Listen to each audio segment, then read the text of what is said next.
Howdy, y'all. Welcome back to my RV-14A build down here on Sticks. Not a lot in this video today other than a whole lot of back riveting. You can see here I'm working on the left skin of the elevator, getting the ribs in, using, like I said, back riveting. I think the only thing you should do for today is maybe make a drinking game. See how many times I have to go out and rescue Rocky from around the bush. I actually sped this video up a whole lot just because I was like, wow, there's a lot of back riveting. Kind of like back riveting. It's easy, it's quick. No fears here.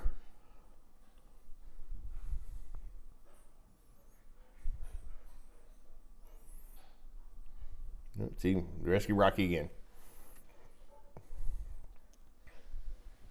And with that, the ribs are on the left skin. So, guess what? Go over to the right skin. Do the same thing. Back riveting. My neighbor Chris coming in over check the status of the plane.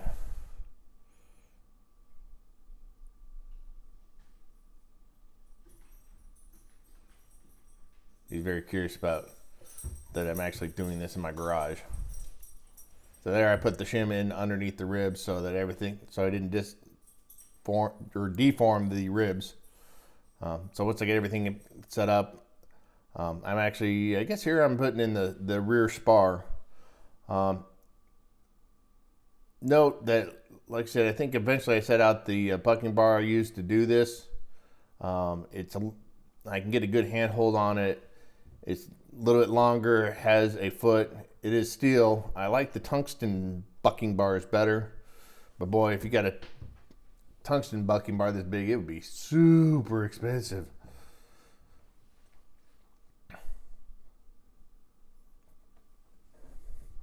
But yeah, using a bucking bar with a big foot helped a lot.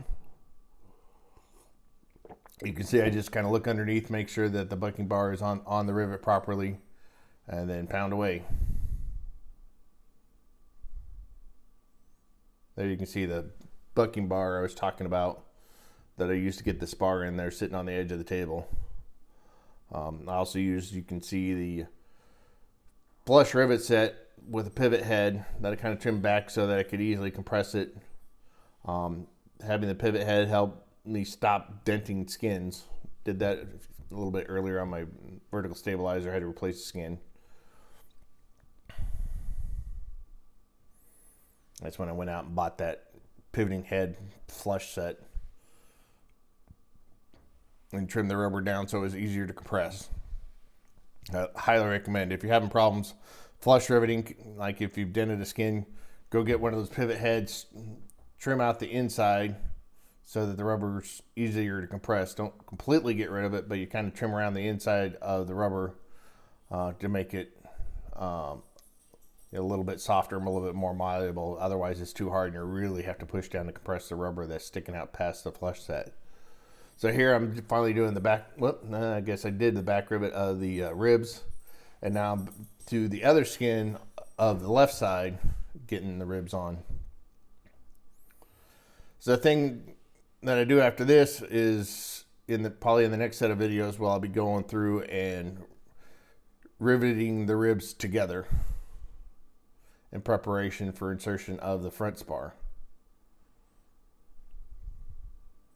So making good progress. It's mainly what you can do when you take a bunch of time off. So I'm getting close to getting these elevators done, which I'm excited about because that means I can start moving on to the aft fuselage. I want to get to chapter 10.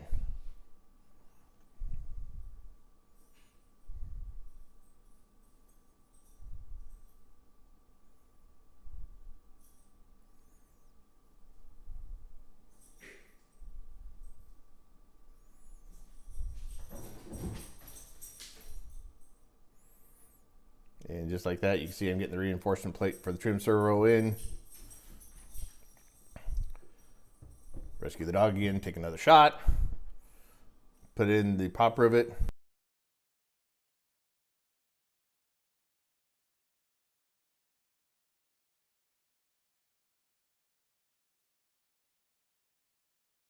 And that completes this portion of my video. Thanks to y'all for watching. Take care. Bye.